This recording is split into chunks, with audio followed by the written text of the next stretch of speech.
So siqhubeke bazalwane, okunye abafundi bakaJesu bayi-understanda i-Holy Communion. Isifundiso sakhona nani nokwenza nokuthabatha ke nokudla isidlo senkosi, baya-understand. Mara kodwa abalandeli aba-understand. Uma sibheka ngoka John chapter 6, John chapter 6 verse 51 lithi mina ngiyisinkwa esiphilayo esehla ezulwini, uma umuntu edla lesi sinkwa uyakuphila phakade, futhi ke lesi sinkwa engiza kusinikela ngenxa yokuphila kwezwe siyinyama yami. Ngiyisinkwa sokuphila esehla ezulwini, uma umuntu edla lesi sinkwa uyakuba nokuphila okuphakade, futhi ke isinkwa engiyakusinikela siyinyama. Isinkwa siyinyama yami, isinkwa siyinyama. So inyama yakhe iyisinkwa. Jesu lento ayikhulumayo lithi la ku verse 52, ngoba babaningi abantu ababemlandela uJesu, bekholwa nguye, bemlandela. Kodwa uma eqala afundisa ukuthi inyama yakhe iyisinkwa, odla inyama yakhe uyakuba nokuphila okunaphakade, because inyama yakhe iyisinkwa esehla ezulwini. Base bephikisana verse 52 bodwa abaJuda bethi, lo angasinika kanjani inyama yakhe sidle na? 53 khona Jesu wathi kubo, ngiqinisile ngithi kini, uma ningayidli inyama yami, inyama yendodana yomuntu, niphuze igazi layo, aninakuphila phakathi kwenu. Odla inyama yami aphuze igazi lami unokuphila okuphakade, mina ngiyakumvusa ngomhla wokuphela. Now uJesu uyaveza ukuthi uma ningadli inyama yami niphuze igazi lami, aninako ukuphila okunaphakade. Kodwa uma nidla niphuza, uzothi ku verse 56, odla inyama yami aphuze igazi lami uhlala kimi nami kuye.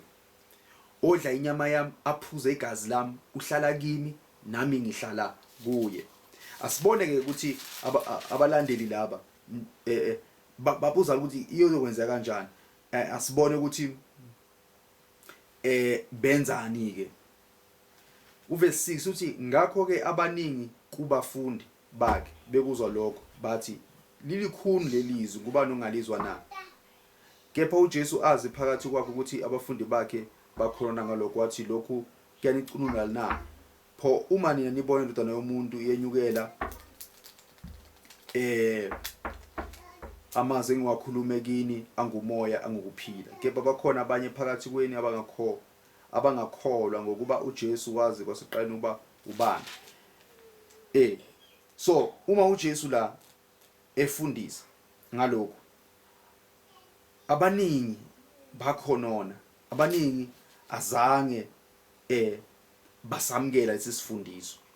Ingakho verse 66 uthi, emva kwalokho abaningi babafundi bakhe babuyela emuva, ababe besahamba naye. Uyabona?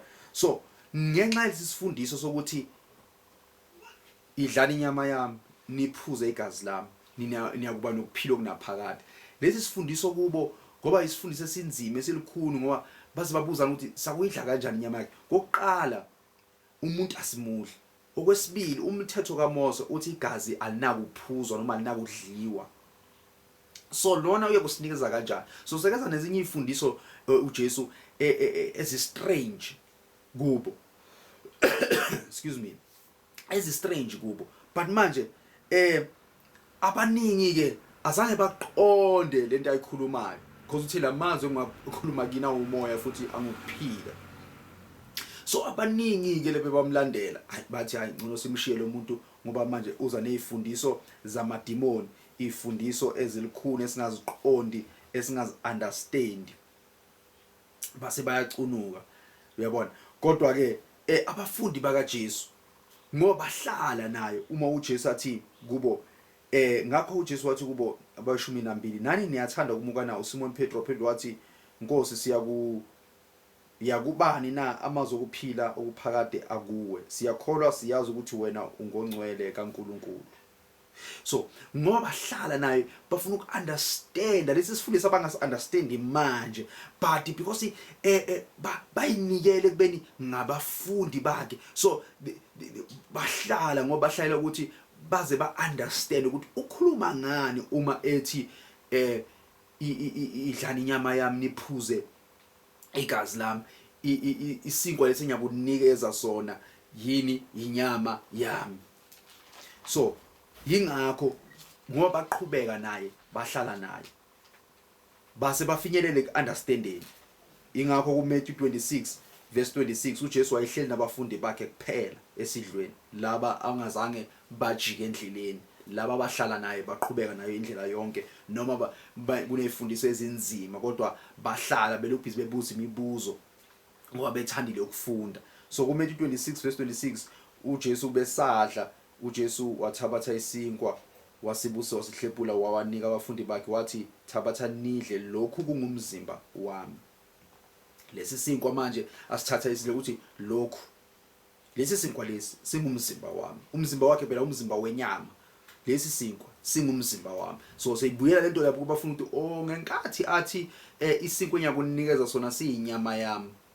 So manje uthatha lesi sinkwa uthi thathani lokhu nidle kuzo ngoba lokhu kungumzimba wami. Wasithabatha nesitsha wabonga wawanika wathi phuzani nonke kuso lokhu kuyigazi lami lesivumelwano elithulula ngenxaningi. Iwayini walithatha waliphuza wathi phuzani kukho lokhu kuyigazi lami iwayini. So now seke baqacelwa ke manje abazama ukuthi njoba bekakhuluma ukuthi sidle inyama yakhe siphuze igazi lakhe. No manje seka demonstrate ke manje ukuthi yini le yakhuluma ngayo. Not literal ukuthi sidle inyama yakhe but manje lesi sinkwa esingenamvubelo leso uJesu athi lesi sinkwa idlanini siyinyama yami. Uma nidla sona niphuza igazi lami inokuphila okuphakade. So yingakho abapostoli baqhubeka bafundi baJesu nale senzo noma nokudla isidlo senkosi. Uma ufunda izenzo u42 ethi baqinisela njalo esifundisweni sabapostoli nasekuhlanganeni nasekuhlephuleni isinkwa nasemikhulekweni. So lento yokuhlephula isinkwa bayibona kuJesu ehlephula isinkwa abanika abafundi athi thabathani nidleni kuso ngoba singumzimba wami. Baqhubeka nako ke lokho ekuhlephuleni isinkwa kwaze kwafinyelela ukuthi uPaul akufundise ngoba eqonda 1 Corinthians chapter 11 verse 23 ngokuba mina ngakwamukela enkosini lokho nganinika khona ukuthi inkosi uJesu ngalobu busuku akhashelwa ngabo wathabatha isinkwa wabonga wasihlephula wathi lokhu kungumzimba wami ohleshilelwe nina lokhu kwenzeni ukuba ningikhumbule. Kanjalo wathabatha nesitsha emva kokudla kwasidla wathi lesi sitsha esisivumelwano esisha egazini lami lokhu kwenzeni ngezikhathi zonke nisiphuza ngazo kuba ningikhumbule. Ngokuba njalo nxa nidla lesi sinkwa niphuza lesi sitsha nimemezela ukufa kwenkosi ize ifike. So uyabona ukuthi ibandla labafundi baqhubeka bakwenza lokhu futhi bakufundisa ukuthi bazone bakwenze with understanding ukuthi bazalwane nasidla lesi sinkwa nasisidla siphuza leli gazi lo umzimba wenkosi owahlejulelwa thina owanikelwa ngenxa yethu. Leli gazi igazi lenkosi elathulwa ngenxa yethu negazi lesivumelwano esisha. So njalo masikudla lokhu siphuza lokhu senza njani simemezela ukufa ukuthi yebo inkosi yasifela inkosi yasihlanza izolo ngegazi layo.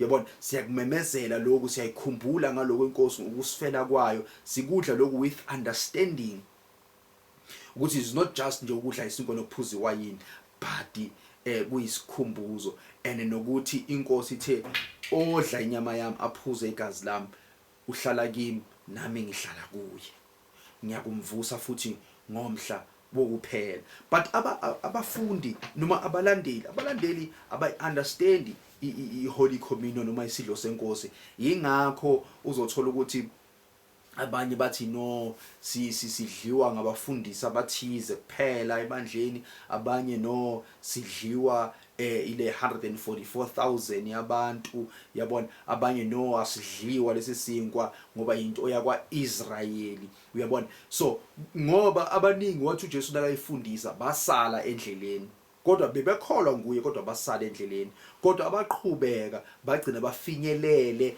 ekwazini nasekuqondeni. Okusho ukuthi umfundi, bazalwane, noma into aqala ngayi-understand kodwa uyaqhubeka nokuyinikela nokufunda azafinyelele eku-understanding, ngoba uNkulunkulu uthandile kuba abantu bafinyelele. So umfundi nguye umuntu ogcina ngokufinyelela, bazalwane, akagcini ngokukholwa kodwa ugcina ngokuthi aqhubeke afunde afinyelele, bese athi nasekafinyelelile ekwazini iqiniso bese enza njani, uphila ngalo iqiniso. Yingakho abapostoli baye bafinyelele ekutheni bazi ukuthi ukhuluma ngani, akakhuluma ngenyama yakhe ukuthi ayidliwe nangegazi lakhe ukuthi aliphuzwe. Yingakho baqhubeka nako sebekwenza bekufundisa nebandla lonke ukuthi ngoba inkosi uJesu nibafundise ukugcina imiyalo, ngoba lokhu kumyalo wayenkosi, idlani kumyalo, idlani kumyalo, phuzani kumyalo. So with understanding bakwazi ukuthi bafundise abanye baqhubeke nawo. Kodwa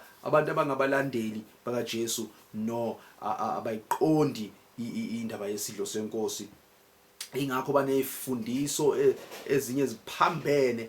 Abanye baze bathi kulo John chapter 6 akakhulumi nje, akahlangani nje nesidlo senkosi, kodwa ukhuluma ngezwi ukuthi uma sishera izwi lenkosi no uma sishera izwi lenkosi sisuke sidla inyama yenkosi. But uJesu lapha ucacisile ukuthi inyama lesinkwa lesengikhuluma ngaso siyinyama yami. Azange athi lesinkwa engikhuluma ngaso siyizwi lami, kodwa uthe lesinkwa engikhuluma ngaso siyinyama yami. So uyabona ukuthi babalandeli bayazama uku-interpreta but they are misinterpreting the scriptures noma misinterpreting the teaching kaChrist, because azange baqhubeka bahlala naye ukuthi bafunde kuye ukuthi kahle kahle uchaze ukuthini uma esho. So ingakho laba bajika endleleni yibo ke ama-followers, just followers wakaChrist Jesus. But laba baqhubeka baze bafinyelela ekuqondeni ukuthi ukhuluma ngani uJesu uma ekhuluma ukuthi idlani, phuzani igazi lami, idlani isinkwa sami, ukhuluma ngani and kusho ukuthini lokho. So ingakho baqhubeka ngako with understanding and with teaching. Abafundi bakaJesu bayi-understanda indaba yokuya ezulwini, because uma uJesu ekhuluma ngendaba yokuya ezulwini ukhuluma nabafundi bakhe behlezi ngesidlo sokugcina. Chapter 14 uJesu uhleli nabafundi bakhe kuJohane uthi inhliziyo yenu mayingakhathazeki, kholwani uNkulunkulu nikholwe nayimi. Ekhaya lika Baba kukhona izindlu eziningi, uma bekungenjalo bengiya kunitshela ukuthi ngiya kunilungiselela. Nanxa ngiya kunilungisela indawo ngobuye ngize nginibuyisele kimi, ukuba lapho ngikhona nibe khona nani. Now uJesu uthe uvela kuNkulunkulu ezulwini, manje ubuyela kuNkulunkulu ezulwini, kodwa abafundi bakhe ubapha isithembiso sokuthi ngiyobuya nginilande ukuthi lapho ngikhona nani nibe khona kanye nami. So abafundi bakaJesu Kristu banesithembiso sokuthi inkosi iyobuya isilande siyohlala nayo ezulwini. Yingakho inkolo yabo inkolo yokuthi siya ezulwini. Ingakho uma beqhubeka bekufundisa second Corinthians chapter 5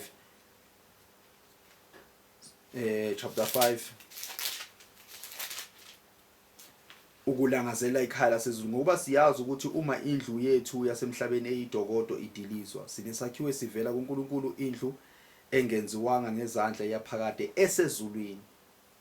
Ngenxa kwakho siyabubula selangazela ukulakanyiswa ngendlu yasezulwini, ngokuba sembethe yona siyasikufunyana sihambaze.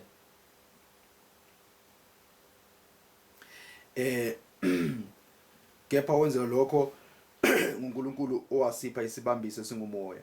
Ngakho simi isibindi ngesikhathi sonke sazi ukuthi nxa ikhaya lethu lisesemzimbeni sahlukene nekhaya elisenkosini. So yabona uPaul la uyaveza ukuthi ulangazela ukezulwini, ukuthi ikhaya lakhe lisezulwini, ukuthi indlu yakhe isezulwini.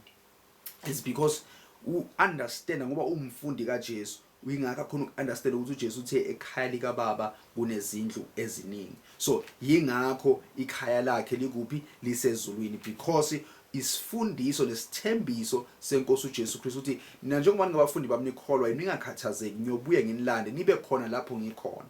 Lapha khona uJesu uqhazile ukuthi uvela kuBaba, so yingakho futhi abuyela kuBaba. Yingakho ke abapostoli uma bekhuluma ngokufa kwabo, uPetru uma ekhuluma ngokufa kwakhe encwadini yakhe yesibili uchapter 1 verse 13 ethi, ngithi kufanele nxa ngisekhona kuleli dokodo nginivuse ngokunikhumbuza, ngazi ukuthi kuseduze ukususwa kwedokodo lami njengalokho nenkosi yethu uJesu yangitshengisa. Uyabona, so uPetru la uyaveza ukuthi njengoba semzimbeni usedokodweni, kodwa siyakufika isikhathi ukuthi asuswe leli dokodo. So leli idokodo yena aphakathi kulo ngoba usesela emhlabeni. No Paul uveza ukuthi sisekuleli dokodo, liyakudilika leli dokodo, kodwa siyazi ukuthi sinekhaya, ekhaya ezulwini, indlu yaphakade esezulwini. So uyabona ukuthi abapostoli bakhuluma into eyodwa ukuthi umzimba lo uyidokodo, then siyakushiya lo mzimba siye enkosini ekhaya, because uJesu uthembisile wathi ekhaya lika baba kunezindlu eziningi, elikhaya lika baba kusezulwini. So yingakho abapostoli ba-understand bona ukuthi uma besuka emhlabeni baya ezulwini. Uma ubheka u2 Timothy, uma uPaul ekhuluma ngokufa kwakhe uthi sengiyanikelwa nesikhathi sokumuka kwami sesifikile, ngoba ngikulwile ukulwa okuhle. So uyabona ukhuluma ngani ngokumuka.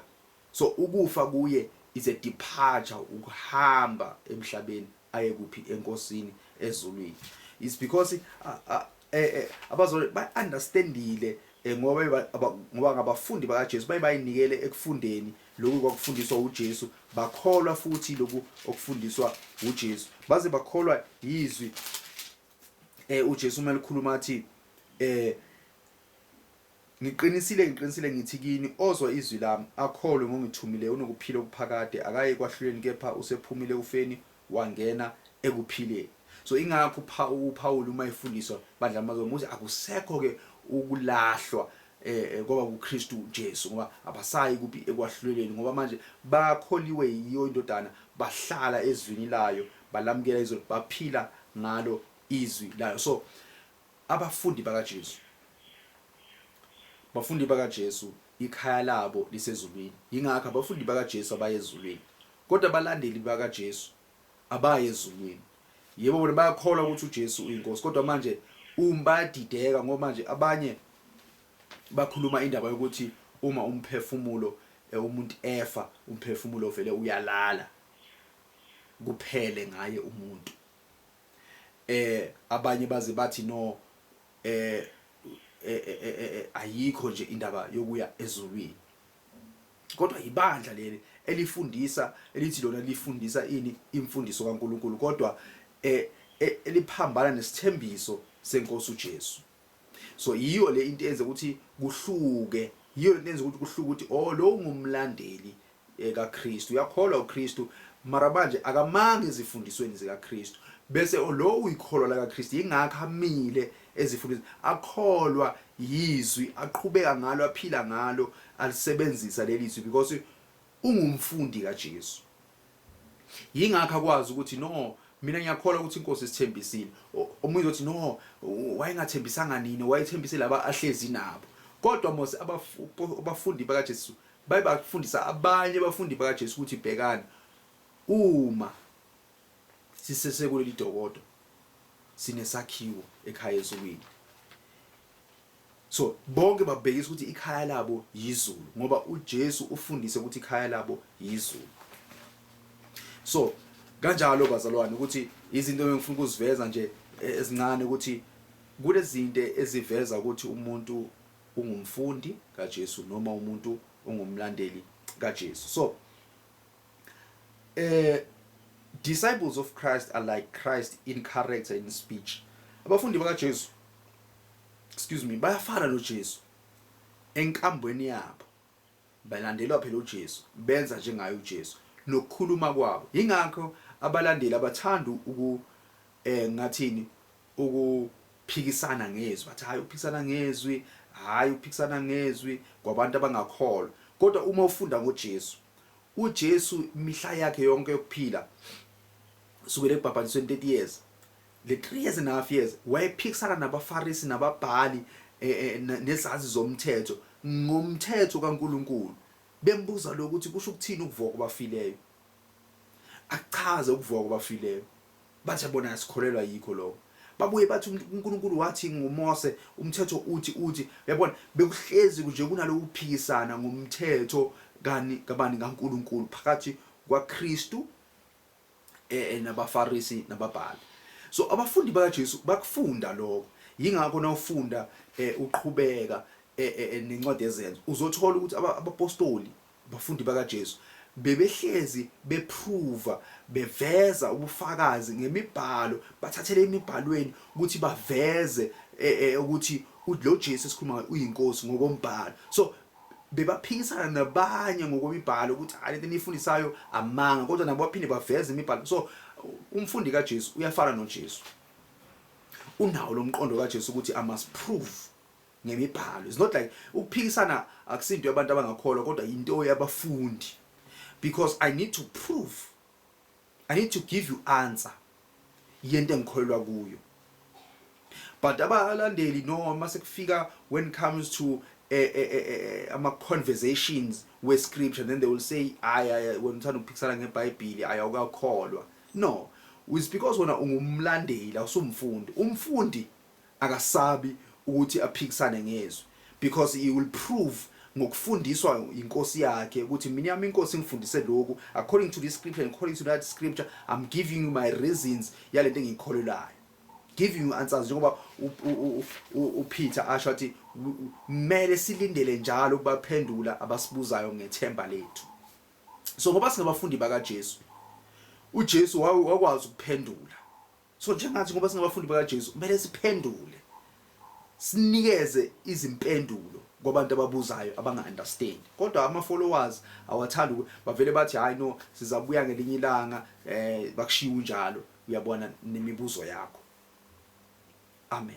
So ingakho beke bazalwane, umbuzo wami uthi eqaleni, ingabe ungumfundi kaJesu noma ungumlandeli kaJesu? Do you understand indaba yebaptism ngokwesifundiso sikaJesu Kristu? Do you understand indaba ye-Holy Communion ngokwesifundiso sikaJesu Kristu? Are you able to give answers and to prove ngokombhalo lento oyikholwayo without fear? That will determine mzalwane ukuthi umfundi kaJesu noma just umlandeli. Because abalandeli basaba makufika ifundiso ezingathi zinzima la kungathi kushukwana khona ngezwi, no bahlehlela muva. Sifuna ukuphikisana sina ngezwi likaNkulunkulu, sifuna ukukholwa. Kodwa abafundi bakaJesu because bayazi noJesu ukuthi waye eveza uNkulunkulu ngokwemibhalo, athathela kuba prophet. Luka chapter 24 lithi uJesu wathathela emthethweni nakuba prophet eveza ukuthi uKristu ufanele ukuhlupheka. uPaul wathathela kuba emithethweni nakuba prophet eveza ukuthi uKristu wayemele ukuhlupheka. So nathi simele ukuthathela kuphi emthethweni, sithathelwe kuba prophet, sithathele efundisweni zabapostoli, siveze ithemba lokukholwa kwethu. Lapho ke bazalwane singabafundi ngoba simile ezweni. So sibizelwe bazalwane ukuthi sibe ngabafundi, not just followers baka Kristu Jesu, kodwa sibizelwe ukuthi sibe ngabafundi. So uthi uJesu Luka 14 verse 33, Luka 14 verse 33, kunjalo ke yilo naloyo kini ongavalelisi nakho konke anakho angebe ngumfundi wami. Kuyabiza bazalwane ukuba umfundi kaJesu. Kuyabiza ukuba umfundi kaJesu ngoba kunezinye izinto ekumele ukuthi bowuzazi lezi zinto lezi, ukhulu uzazi, unalolwazi lo, unalonkolo leyo, but manje ufundi kaJesu uba umfundi kaJesu kubiza ukuthi kukhona kumele ukulahle ulwazi lwakho. NjengoNicodemus wayeyisikhulu kwaIsrael, kodwa kwakukhosa ukuthi alahle isikhundla sakhe sobukhulu bakhe kwaIsrael abe ngumfundi kaJesu. uPauli kwakumele alahle ukuthi wayestudent sika Gamaliel abe ngumfundi kaJesu. So kuyabiza ukuba umfundi kaJesu, kodwa ubuwa umfundi kaJesu kunokuphila okunaphakade. Umfundi kaJesu kuzokwenza ukuthi ulazi iqiniso, neqiniso liyakukhulula. Uyakulazi iqiniso uhambe ngokukhululeka. So ingakho mntaka baba sihlobo sami sibizele ukuthi sibe ngabafundi bakaJesu, ngoba uJesu uthunywa uNkulunkulu. Iqiniso likuyo uJesu, ukwazi kukuyo uJesu, ukuphila kukuyo uJesu. Ngakho aboPetru bathi siyakusuka siyephi ngoba amazwi okuphila kuwo. Not ezinye imfundiso uyabona zigcina zikudida nawe ungasa understand zabo African spirituality nani, but sibizelwe bazalwane ukuthi sibe ngabafundi bakaJesu. Uma singabafundi bakaJesu siyakulazi iqiniso uma simi ezwini lakhe, okusho ukuthi kumele sizinikele bazalwane kuJesu, sidele ukwazi kwethu, sivume ukuthi nasifundise uJesu, siuvule umqondo wethu, sivule inhliziyo yethu, samukele izwi lakhe nezifundiso zakhe. Lapho singazi khona sihlanganyele naye uKristu Jesu ukuthi esikhulise, ngoba uNkulunkulu uthandile ukuthi bonke abantu bafinyelele kulazini iqiniso. Yingakho uJesu athe kubo angenishini nodokotela ngisho uMoya oNgcwele uyakunikhumbuza konke enginifundise kona, niyakunenza ukuthi nifinyelele kulazini lonke iqiniso, aniholele kulonke iqiniso. So ngaphandle kwaMoya oNgcwele othunywa uJesu Kristu angeke ufinyelele kulazini iqiniso. Kodwa la kuqalaphi? Kuqala kutheni ukuthi wena uzinikele ekubeni umfundi kaJesu. Uqala lapha ekutheni wena uzinikele ekubeni umfundi kaJesu, uvume ukuthi Nkosi ngicela ukuba umfundi wakho, ungifundise. Ungezi nementality yokuthi unolwazi, hayi yabona, kodwa ingaka uJesu ongavalelisi konke okwakhe ngeke abe umfundi wami, because kunezinto ekumele uzivalelise. Lento ngikhule ngayo ngiyazi ngale ndlela, ngiunderstand ngale ndlela, kodwa kumele uyivalelise na kufika kuKristu uthi Nkosi ngifundise. So sibizele ukuthi sibe ngabafundi bakaJesu bazalwane. Asibizelanga just ukuthi sibe ngabantu abayisontweni abakholwayo ama church goers, kodwa sibizele ukuthi sibe ngabafundi beNkosi uJesu Kristu. So kwethu ukuthi sizinikele enkosini ekubeni ngabafundi bayo, sivule umqondo wethu, sivule inhliziyo yethu, sivule indlebe zethu, silamukele izwi lenkosi, then sikhule kulo izwi lenkosi size sifinyelele ekuqondeni okuyintando kaNkulunkulu. Ngoba intando kaNkulunkulu sizoyazi ngokuthi sifunde izwi likaNkulunkulu. Indlela esiphila ngayo, indlela esikhonza ngayo, it is informed by our teachings bazalwane. So ingakho kumele izifundiso zethu zivele kuye iNkosi uJesu Kristu, sizamukele bese zizokwazi ukuthi zishintshe ukuphila kwethu. Kanjalo siyakulazi iqiniso, neqiniso liyakusikhulula. Inkosi yomusa inibusise mzalwane wami, uzihlole nawe ukuthi ungumfundi noma ungumlandeli, kodwa wazi ukuthi sibizelwe ukuthi sibe ngabafundi beNkosi uJesu Kristu. Amen.